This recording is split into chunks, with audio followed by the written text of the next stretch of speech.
motion of this? You need to take a motion from the board members and. Okay, so are you guys already open for We're open. that? Okay, Yeah. and then I will open and entertain the motion to approve the agenda. Madam Chairman, I move that we approve the agenda as given. And since we're on Zoom, I'm going to just say your names. John Aye. John Campbell. Aye. and Arla, Aye. and I as well, and that passes. Okay, so we're done with the plan that we need to do. We just have our discussion now. I'll pick it up. We've gotten word people back to us over the last couple of months or so that there was a process in the works for, we didn't know if it was a conveyance sale or what was going on as far as the wetlands were concerned. And so when word came back to us, we were trying to figure out, well, how do we respond to that, knowing one that we have an ancient connection to the land here. For those who might not know, our reservation's located here where we are today, but the Skokomish were only one band of 200 people who inhabited the whole entire drainage. We had 9 principal winter communities where folks would come together and live in their villages, and one of those was actually located in Belfair, near where the Mission Creek's Big Mission, Little Mission is, right there. And so those folks, after signing the treaty, came here to the Skokomish Reservation and became part of the one tribe here, just like those who were in Quilcene, Duckbush, Dosi Wallows, moving up north of the canal, all came down here as well.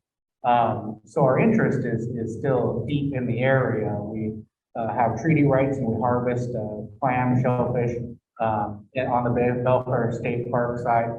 We don't fin fish on that side of the canal, but we have an interest in the stocks that go there. I had mentioned the summer chum that were a listed species in the Union River. Those are things that really do concern us from a management and a habitat recovery standpoint, but it's something that we do day in, day out, is try to restore, rebuild, and be able to bring back the habitats and the use and the animals and everything else that we rely upon to the way that our folks would be able to utilize them for their needs every day. So knowing that this was taking place, we wanted to make sure that we at least have the opportunity to have a conversation about how that's going to come together, what the vision of the board is, and maybe if there's an opportunity for the tribe to play a role in that. In addition to what we do in terms of exercising treaty rights and those things, we also operate a number of enterprises that kind of fit into some of these types of offerings. We offer camping as well as water activities up at Lake Cushman. We campground, we own it there. We've got the waterfront at Potlatch, just north of us here, with some waterfront cabins and rooms that are available. But we also do some things with cultural interpretive stuff that we're called upon for all the time, whether it's things that we used to host here or walks that we would provide for birding and those things out of the boardwalk on the estuary. That's something that this tribe does quite regularly, and I believe does very well. So if it was also to look at the vision for the wetlands, which was more of a continuation, that was something that we do have some experience in, is similar types of activities. So we just wanted to kind of have that conversation and see where things were at, and if there was something that we might all be able to do that recognized the importance of the landscape, the tribe's attachment to that landscape, and also our interest in ensuring that the property does what it can to continue with its function and recovery, and ensuring that we have a healthy watershed for all of us to enjoy for us in Good Canal. So it's really on the heels of all of that we wanted to get together. For us, it's typical and it's more in fashion for us to have a government-to-government meeting with elected officials on one side, along with us as the elected officials for the tribe, to have a discussion about what we might be able to do or ways that we might be able to work together. So it was appropriate for us to reach out to you and see if this was something you could do. Really appreciate you all taking the time to come down here and talk with us. And hopefully we can just spend some time to get to know each other and see where things are at. Yeah. Well, I can spend a minute or two and tell you how we got as far as where we are so far, if that's helpful. So I believe, so initially property was most recently owned by Sam Theler and his wife in the decades prior to the 1960s. And when his wife passed away in 1950 something, 56-ish, I think, the first piece of the property that was separated off was a 5-acre piece that touches Highway 3 as it comes through town there, which is when the district moved part of the old Belfair Elementary School across the road and made it into a new building or a remodeled building and made the Theler Center there. That first piece came from her bequest, and her language in that was really deliberate in that it said that basically the district could never divest itself of that piece of property. There are all incredible rules around that. Then all the rest of the property is multiple tracts that when Mr. Theler passed, then he bequested that to the school district because according to the documents, there wasn't another government agency that he saw at that time, I guess, in the community. The county is there, you know, we're part of the county, but we don't have any towns that are recognized as towns. So he would have left it to a city if there was a city for a park, but there wasn't. So he left it to the district with some rules about making sure some of the things that you talked about, you know, were to remain and continue to happen, that the wetlands get preserved, that people have all people have access, that it's a recreation place. And he also bequested other properties and money to the district in a trust to be able to keep paying to upkeep that property in the language of the will in perpetuity. But money runs out. By the time, right before I arrived, the district, there was, I think in the 1930s, there was some dikes put in that created differences that aren't there naturally. So there was a dike that created a freshwater pond in addition to all the other wetlands there that was a man-made freshwater pond. So as you know, it wasn't what was there originally. And that dike had started to fail. And so then the district was starting to try to figure out what they were going to do. And a lot of community members had a lot of opinions about that. So when I arrived, the district had to have a lot of conversations with the community about what we could and couldn't do. You know, funds that we get to manage schools are not designed to manage parks. So we couldn't legally, now that we were running out of money, use our basic ed funds from the state to maintain the wetlands. So we had to determine what to do. So that turned into a really long process that started in 2014 of talking to our community and getting people to understand that something different was going to have to happen. And about 3 years ago, as a result of all those conversations, just about 6 months before we all shut down for COVID, we put out a RFP to see a request for proposals to see if there were other government agencies that would be interested in a transfer of responsibility, because in the 80s, the district had written some ALEA grants, you know, that are, you know, the recreation grants with the state to improve the trails and to build the classroom and the interpretive area and some of the pieces there to celebrate the history of the wetlands. And so, you know, all of that had to be dealt with as well. So we put out an RFP to see who would be interested, and we heard from Department of Fish and Wildlife. So we started to talk with them, and then COVID hit, and the talk, we'd had one public meeting with them together to talk about what they thought their interest would be in taking over responsibility. And then COVID hit, and nothing, there was silence, you know, nothing happened. And then this fall, late fall, early winter, they notified us that they wanted to start that conversation up again. So I think that's about the time that I talked with somebody when we were at the Orange Shirt Day celebration, and told them what was going on. And I think that's when you guys found out that we're looking at that. So we have, our attorney works out of Seattle. Her name is Denise Stiffarm, and she has been engaging, talking with Fish and Wildlife about what a transfer could look like, and they're continuing to talk. We have not agreed on anything or brought that to the board at this point in time. There are some things that we think are necessary that I don't know whether they are going to agree to or not.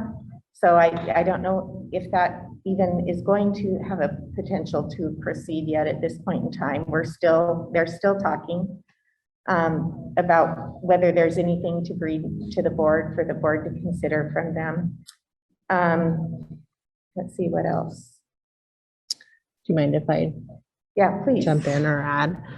I think there's a lot of, just piggybacking off of what Dana said, I think there's a lot of sort of fear, that might be too strong of a word, but concern from the community that if we transfer it to Fish and Wildlife, then they can just do whatever they want, and not abide by some of these terms that were in the Theller's will, to keep it open to the public. So I think that's sort of the piece that is still in limbo about what the state can or can't promise. That's kind of my understanding. And I also just thought it was a good thing to bring up in sort of discussing the history. I don't know, it's useful for me, but prior to 2014, the district had there was a nonprofit that was managing the Theler Center and the Theler Wetlands, and the district really had more of a hands-off role. And there was this sort of separation. And then when that fell apart, that's really when we stepped in, and when you came on, and there was this, it was kind of shown a light on how, okay, we really, as a school district, really shouldn't be in this business of managing a park anyway. I just thought that was useful to know. So that's the history of how we got to those conversations and kind of where they are at this point in time. And it was interesting to hear that the Skokomish would have an interest in having a conversation. And so we were excited to be able to come to this meeting and kind of talk with you about that. I know one of the things I thought of, and I don't understand the relationship thoroughly, so I may be totally out there and off base, but I've noticed that there appears to be a solid partnership between Fish and Wildlife and the Skokomish in the wetlands down there, but it may be more that it's the Skokomish allow Fish and Wildlife a presence. So I'm not sure how that works, or if that would be a model for looking at something or not. I just thought I'd bring that up. Definitely food for thought. In our experience working with the state, the funding has a way of drying up. Yes, we know. And so that's one of our chief concerns in working with the state, is that it doesn't always pan out that we both end up shouldering an equal economic burden for projects. And so that's kind of just been our situation there. But yeah, I mean, I thought it may be a little too forward for us to directly just contact them, but we do have we have a long-standing working relationship with the Department of Fish and Wildlife. We could definitely reach out to them. That's part of the meeting today, is to see kind of what your role as a board is in that process, and if there's something where the tribe can kind of also maybe get involved in that discussion. Like I said, we do have a lot of contact with folks at Fish and Wildlife for a multitude of things that we're co-managers for resources here. So we have a lot of working relationships for the resource management up to the legal level. So even for their AGs, we work closely with them too. So if it's something where if you had a proposal that you were waiting from them, we can wait to see how that proposal pans out. Like I said, we're comfortable with talking directly to WDFW. We wouldn't want to interject ourselves into the process that you all are working on. But I imagine also that word probably is filtered back to them as well, that the tribe might have an interest in this project too. It's such a small area Yeah. that most folks talk. So, yeah, I didn't know what folks' comfort level was with where things were and then how we might be able to get involved in the conversation, and don't want to step on anyone's toes or make anything more challenging. But I didn't know, we haven't talked to the state. I don't know where they're at and their considerations and what they might be able to do or what they say that they might not be able to do. That would be, I'm sure, of interest to the board. We wouldn't want, at least if this is just me, myself, is that I wouldn't want to put the tribe in a position where the tribe is picking up the burden that the state can't meet.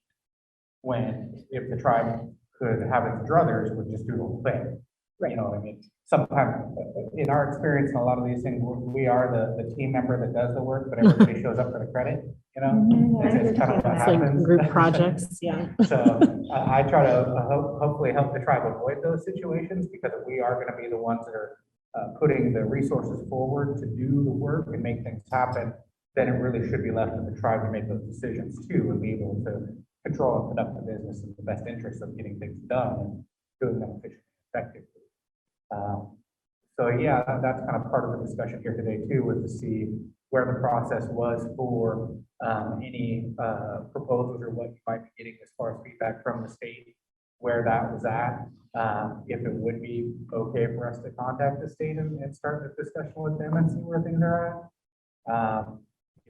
For us, all options are on the table, but again, didn't want to try to hijack anybody's process or do anything like that, or upset the apple cart, so to speak, in any way. But also didn't know where things were in the process, and if you were coming to the conclusion of a process at this stage, or where those talks were with the state, how long was it going on. So it's also very helpful to hear that this is something that's been in the works for several years. Yeah, and I appreciate that, and I do want to say that we are so honored to be invited to this meeting, and we do honor the historical and cultural significance, and think that that's something very important that is celebrated in the wetlands and in that area, and in the future. 3 years ago, I would have said we were almost done with this process. And I thought I was going to be thinking that again in January, but then we have more things that we have to talk about and work about. So I'm not sure. I know that initially when they contacted us again in the winter, Fish and Wildlife had set kind of an artificial deadline for themselves. And so I'm not sure where they are with that, but I let also a Tom with Fish and Wildlife knows that he was attending the meeting that the board had when we talked about we would be talking with the tribal council members a couple of weeks ago. And so he's well aware that we've had conversations, and he has said that they at Fish and Wildlife, he's the acquisitions person in charge of this project, that they would be more than comfortable talking with this Skokomish about whatever related to the piece of property. From the district's perspective, we want to honor Mr. Theler and Mrs. Theler and their contributions to the community, and their caring for the community, because when they passed, they wanted to leave the land in such a way that it would always be able to be respected and appreciated and experienced by people. But we do not want to be a park service, and we're working really hard. Or we can't afford it. We can't, I mean, that's the real. I have a couple questions. One, I'm sorry. That's okay. That's okay. One is this just recently that you heard about the Theler being surplus, or was it something on your? It was new to me. I Yeah. heard about it in maybe late fall. Okay. Yeah. I know it was a pretty quick process before. I mean, it's just kind of like all over the place, but a lot of people were involved, but I didn't know who. And then, of course, this is just a question, not have you seen this, but have you had a chance yet? Because I know you will be if you haven't. Have you had a chance to see the financial needs currently and then the future financial needs yet? Because I know that when that comes into play, that might even be something on your head where you go, oh, oh, never mind. I mean, not that you wouldn't, but it just, if I was just wondering if you had seen those yet, and if that was. No, but it's a similar exercise that we had to go through. The park at Lake Clinton that we operate. Yeah. As well as saltwater parks that we manage are both properties owned by Oklahoma Public Utilities. Oh. And they were recreational properties under the FERC license to operate dams on the North Fork of the river. So when we assumed ownership of those properties, the recreational components followed with them. So we're pretty familiar with that. Not just the requirements of a trust or something like that. These were federal requirements that were put upon the land, but also the operational cost for those. So yeah, that's. Yeah. Yeah. And I wasn't saying like, have you even seen that yet? And just like wondering a step in so far. We haven't done any pro formas or anything like that for Theler, Yeah. but we know what it takes to operate. Okay. You know, not a park like that, a day use park necessarily, but we put campground, but it's similar to where we know what the cost for labor and those things were pretty. Yeah, and I had another question. I guess it was kind of for us. Does anybody know who owned it before the Theler?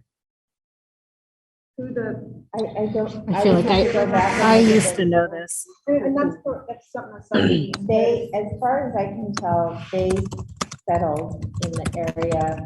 I think they bought it from like the state. Teens or 20s, and so of 19 teens or 1920s, so I'm not sure. But the district has or recently submitted to the state archives a lot of those data or documents that explain some of that. As I wrote an article in 2013. Okay. So Sam bought 500 acres between Belfair and Allen from the Puget Mill Company for $4,500 in 1935. I knew there's a reason to have the reporter here that wrote out those articles. Exactly. And then actually he gave all of that wetland to the school district because it was wetland and could not be developed. And he was a businessman. Correct. Yes. That's a good one. Yeah, so, you know, we would be more than happy to share any information that we have on costs and expenses that we've had to date. I will be really forthcoming and say, since the money ran out, we've been doing minimal upkeep. So we've been keeping the boardwalks safe and functional. We have a community member who retired from the community who spends about 60 hours a week doing, you know, plant cutting back and weeding and mowing and to keep all of the space usable for people. The district has maintenance people that work on things, but we're just barely keeping it nice, not the way it could be or certainly was. Some of the artwork is aging poorly. A community member just pointed out, because I haven't been down there since the beginning of the winter, that we had a piece of totem pole art that had fallen over. So we're working on getting that removed. And so we are going to need to find someone who can help us repair that and replace it back where it was and some things like that. But certainly it's not, you know, it's 70 plus acres of wetlands and trails. So there's a lot to do. Also, the piece that is probably a biggest expense for somebody who would end up being the new owner is when I talk about that dike that created this freshwater pond failed. It's totally failed now because we did not repair that. We didn't have the funds to do that in 2013. And so it has gone back more to nature. So now it probably wouldn't be able to be repaired because all of the various government agencies that have to approve that kind of repair now are saying we don't do that because now the saltwater fish, the fish passage, it's back to what it should have been. So we're not going to go back and create that man-made thing. But because that failed, there's a level of flooding to some residences that are near the property that either us or somebody is, whoever owns it is going to at some point have to address by creating some kind of blockage for that flooding, some kind of raising, like, see if I can see all the pictures in my head. So several hundreds of yards back from that space is a main trail that is, could be raised a few feet, and then that would create a more natural block and it would solve that problem, but there's a cost involved in that. So I know that that is a concern for whoever, because that would probably be the right fix to make, the simplest fix to make, but it's not the cheapest fix to make. So This is kind of an unofficial rapid fire of just giving you some ideas on what to expect in the future. But I'm sure you, with being in the yeah, but in we the can business, share right, anything you want to see so that the tribal council can have a clear picture of what you're looking at. And I can also put you in touch with our attorney, with Denise, and because she can probably better look at all of the legal things that we've talked about so far, or that we've had to deal with in the past, and have a better conversation with you know, your leadership about what that looks like. So Yeah, that would be great. Yeah, we've got extensive experience living and working in the place. right. Yes, Yes, we do. That's talking to us over there, that's for sure. And, you know, we've got a lot of experience in that, and then that's what we've done. Alex could speak probably for days about this, but restoring the habitat function out here on our delta while still being able to utilize it for treaty harvests and things here, as well as for other recreational things. That's what we've been able to do, and it's working with the land, so that it's restoring it back to what it would have been before in prehistory, because it's the same before thing. the settlers, yeah. Same thing out here. They had diked the area to create a duck hunting club, and it operated as a farm for decades. Those dikes began to fail in the 90s. They weren't able to, it wasn't economical for them to fix them. And it eventually was allowed to kind of just degrade until we were able to get control of it after our settlement with them when we got the other lands as well. And the tribe was able to come in and restore the channels and make it look like it would have made it restored functions like it would have been even in prehistory. So that's something that we're used to doing, and for us, we're in it for the long haul. We're not going anywhere, and for us, it's very important that everything here works the way it's supposed to work. Because when it doesn't, we're the ones who suffer. We're the ones that struggle. There's 2 dams on our North Fork that have filled in our river and made it the most frequently flooded river in Washington State. That wasn't us, but we're here picking up pieces and fixing it. We were able to shepherd a general investigation through the Army Corps. It's been approved and it's moving to funding. So those people who do the permitting and working out there, they know us very well. And we're undertaking that project now to purchase the properties and start to restore the entire Hood Canal watershed. Wow. And That's cool. it's been something that we've been working on this process for close to 20 years. You know, so we're not afraid of a lot of work. We're not afraid for long time horizons. Those things are things that we're very, very comfortable with. So, sorry, go ahead, Darla. No, you're fine. I just, Well, I might add a comment. We already have a kind of informal relationship, because the bridge that we have over the dike is essentially modeled after what you have out here that goes, you know, into the Hood Canal.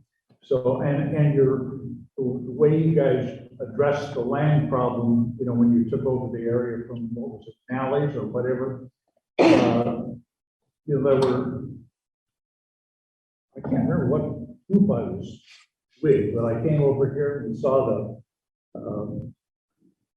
an overlay of how things were going to be after it was done, and it looked like lungs with, various things, rather than being clogged by smoking or misuse.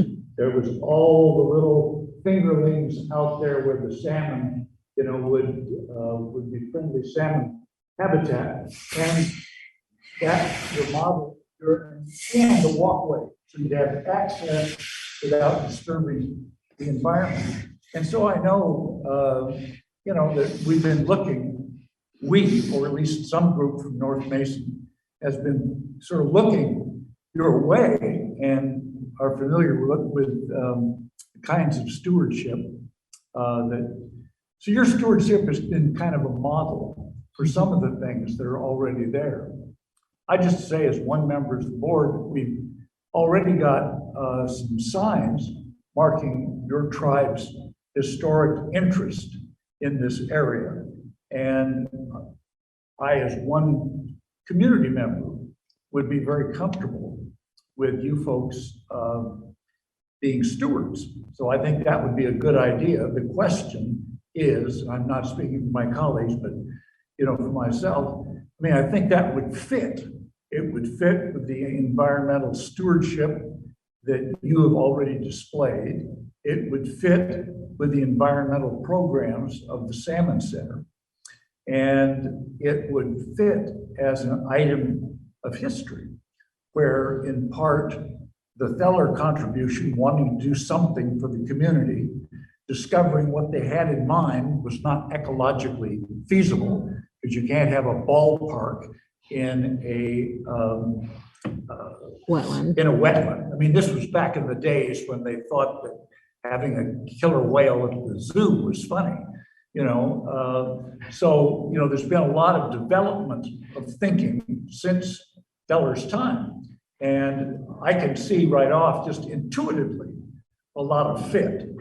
Whether or not that would work out in detail, and whether I would vote for it if it came down to that, is another question. But I can intuitively see a number of things that you folks are doing as environmental stewards that would certainly fit in with, and again, I can't speak for the Salmon Center, but with the kind of programs that are already there, and the way in which the community has already looked to the tribe as a model for how to restore a wetland.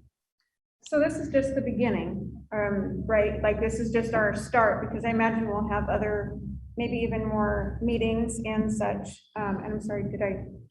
Oh, no, you're fine. I was trying to Yeah, speak earlier, but I think the next place is, what information would you like us to share with you so you guys can think more about? Yeah. If I could get the contact info for Tom from the state, who's Yeah. their land you guys are working with, and your attorney information. I will do that. That would be perfect for me, as well as maybe a copy of the RFP that y'all issued back in like 2014 or something. Just Yeah. to get an idea about what's all in there thought at the time. That would be a perfect place for us to be able to start.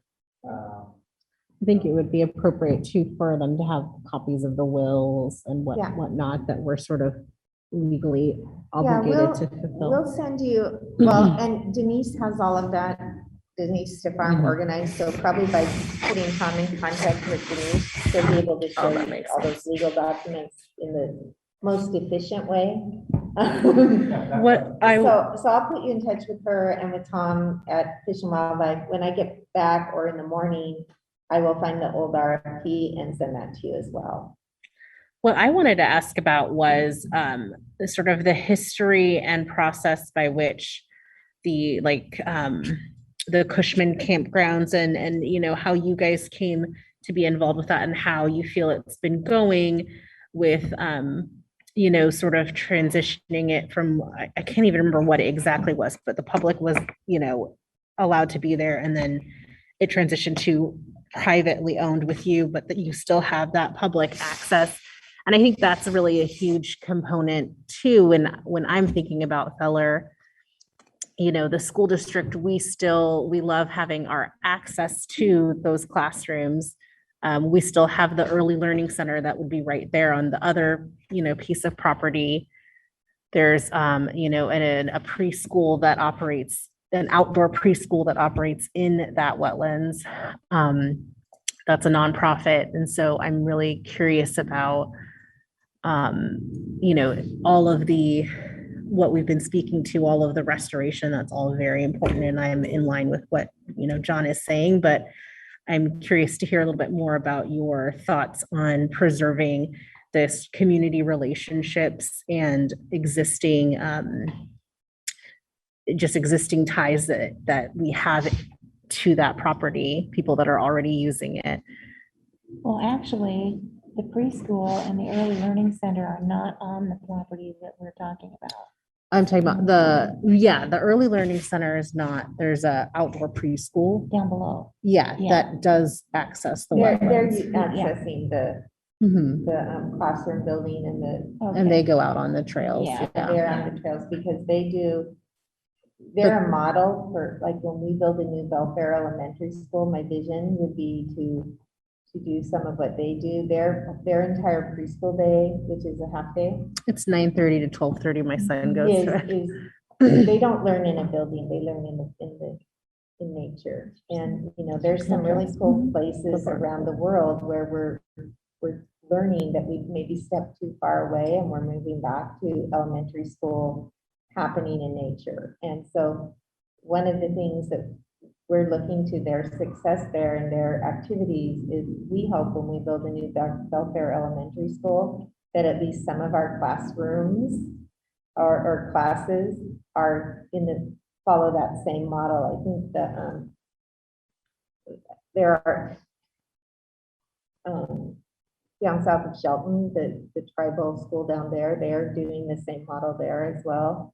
And we want to do that. We want to be able to have outdoor kindergarten all day long, outdoor first grade for at least some kids. Because, I think part of where kids are really struggling in school is because we've stepped so far away from nature. And certainly for some kids, being able to learn in that outdoor environment and to be in touch with the world around them while they're also trying to learn eliminates a lot of those severe behaviors and other kinds of situations that kids have. So we're hoping that we do that someday down the future, but we're really proud that they've decided to do that at Theler.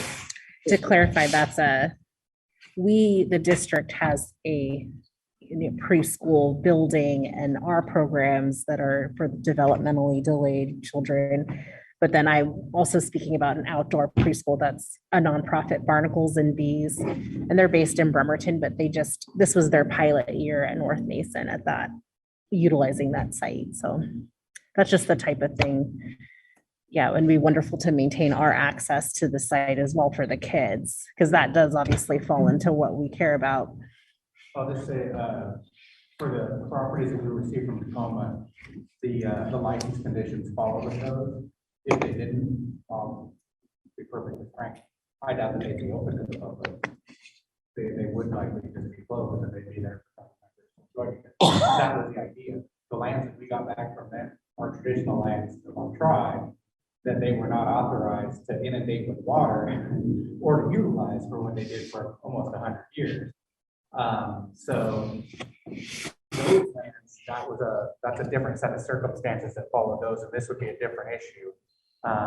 It's our interest to be a part of the community, and that's what we do, and we try to build community around it in conjunction with and partner with our own. And we've got a pretty close working relationship with the Canal School because of that as well.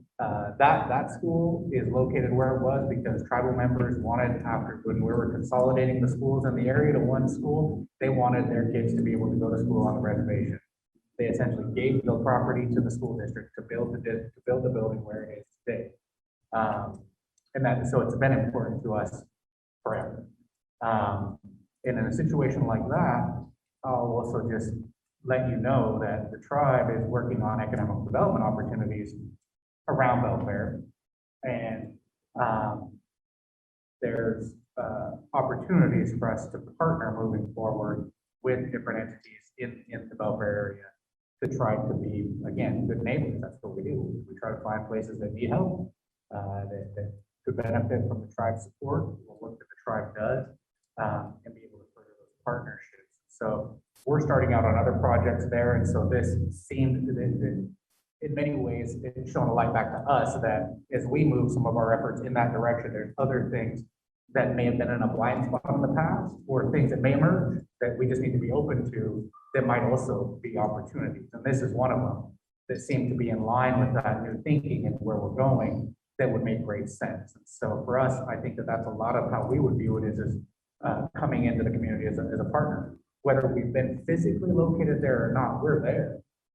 Our tribe is there. We drive through there. We have members through there every day. We exercise treaty rights on the beaches fronting the community.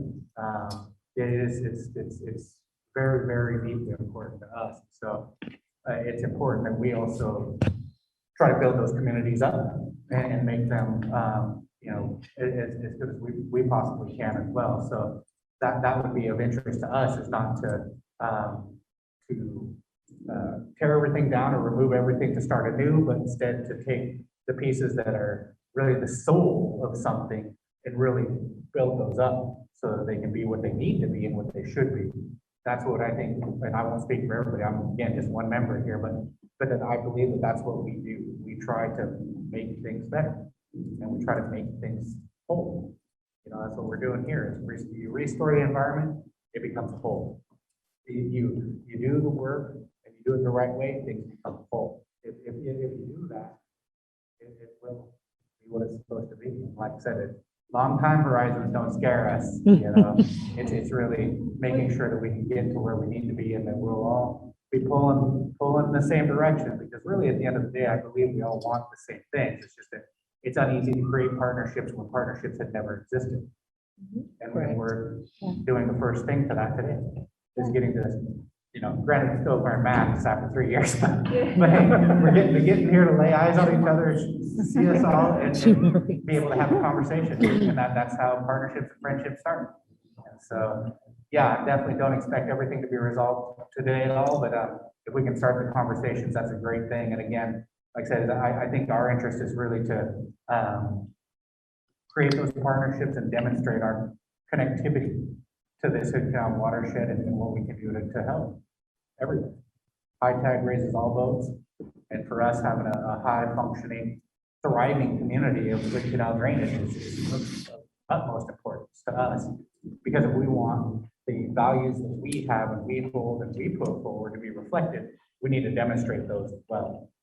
Like outdoor education, that kind of thing. We could have told you that a few thousand years ago, right? But it's that those things come back, and eventually everything comes home. Everything does come back. And that's what we're doing. So when the opportunity presents itself, we have to be prepared to take on that opportunity and do the best that we can to improve everything for everyone. So yeah, that's just really how I kind of see it. Well, I think we, as well as the community, everybody has seen what beautiful things you guys have done. Really responsible for what you guys have done. I went to the school right here, the little school there for a short time, and it didn't look like it looks like out here right now. This was way back.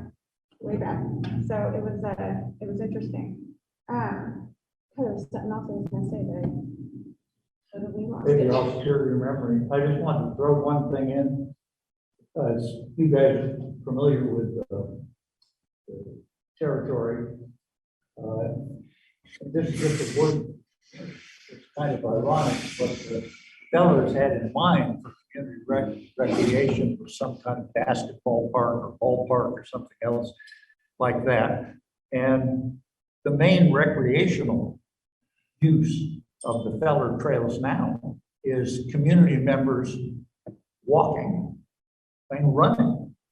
I go down there pretty regularly, and you're going to see, if you go down there almost any time of day, you'll meet at least one runner, and you'll meet people of all ages walking, from wheelchairs or scooters to canes, and people just walking there. So it's really Catholic in the sense that it's universal. and that it appeals to a variety of different age groups. And the trail is really kind of the artery of the thing. The other thing that's partly on the periphery that I happen to use every once in a while, I'm a kayak person, and I often head there via the water. And, you know, when the tide's in, you can go under the walkway that we have, and you can serpentine around into all the way down to the highway. You can practically park your canoe down there and go into QFC, you know, when you're down. So I just wanted to add a little to the sort of variety of uses beyond educational uses, and all of them assume a healthy ecosystem. And I think that's where your long-range vision and your view of the sacredness of the land appeals to me, just in thinking of you folks as long-term stewards. Actually, he did spark exactly what I was thinking, because what the community had, their concern that they rose, and just to put it out there, is that they've been using it without like a Discover Pass, or having to put money in before they go down the trail. So that that they wanted to keep that going. That was important to the community, and all of the things he just said. So I did actually chap right into my brain. We understand the attraction and the low fee, no impact. Yes. And we understand that. There's a high value. I would love to hear from more tribal council members, just like your general overall thoughts. Well, in the past, the tribe has worked with Theler. We went there with Sylvia Bruce Miller. We've sang, we've done talks with him.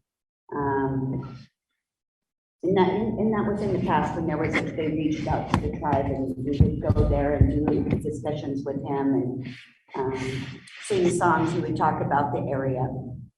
And, you know, as staff change, people change, you know, those things kind of get cut out. Not a paid job call. We went out there to discuss our tribal affiliation with the area. Also with the hands-on things like that. You know, we work with Hood Canal School on Earth Day, our natural resource department. We do tours.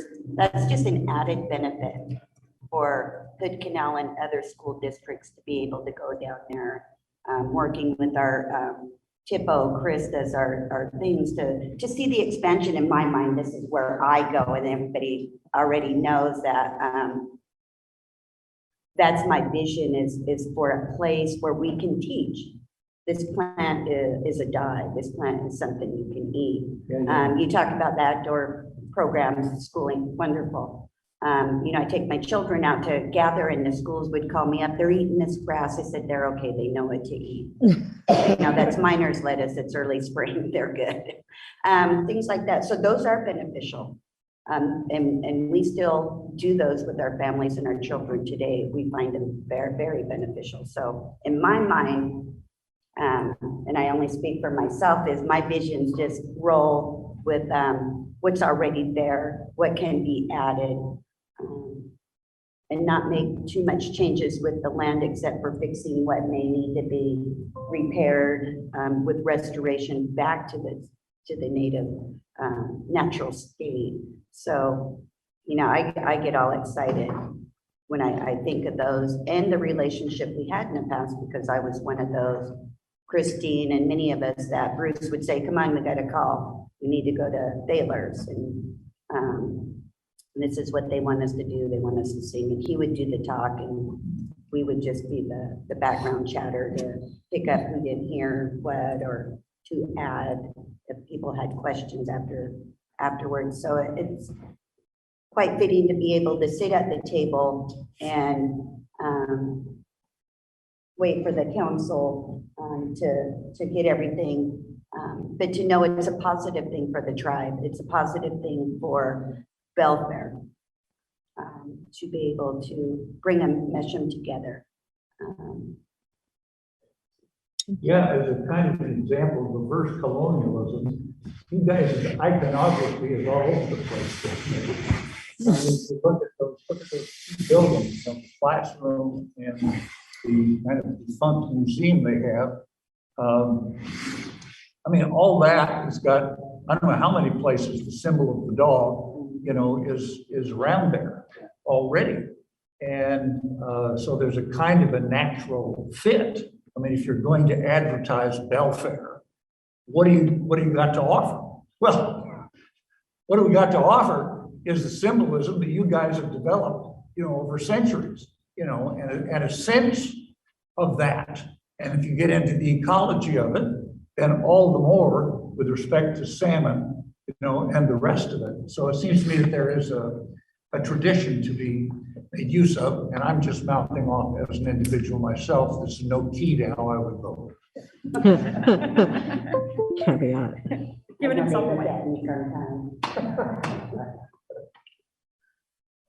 Great. Is there any? I'd like to echo Winona's comments and Tom's comments. I think all of us here, not only council, but the people, we're all about the land, we're all about protection, we're all about restoration, and we're all about partnerships, getting the most that we can out of that with our neighbors. I mean, we're not a community that builds walls around ourselves and don't want to get out and touch the people next to us and see what we can do as a partnership to make things better than they were.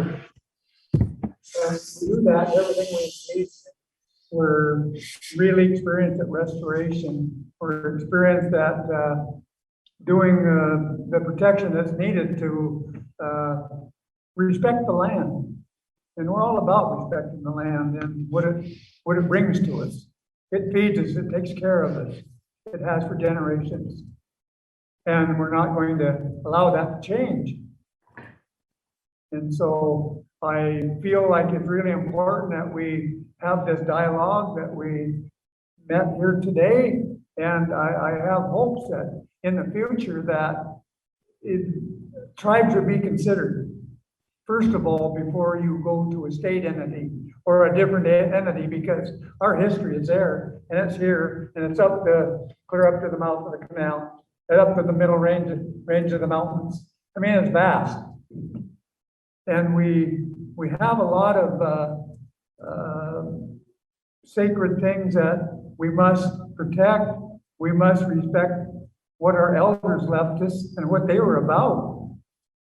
And certainly when we get there, we're going to be able to feel our elders, just like we did our ancestors, just like we did at Cushman.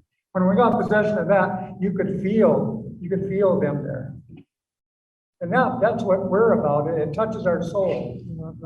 It's not just about buying a piece of land or possessing a piece of land. It's more than that. It's a piece of all of us. Thank you. Thank you for adding that.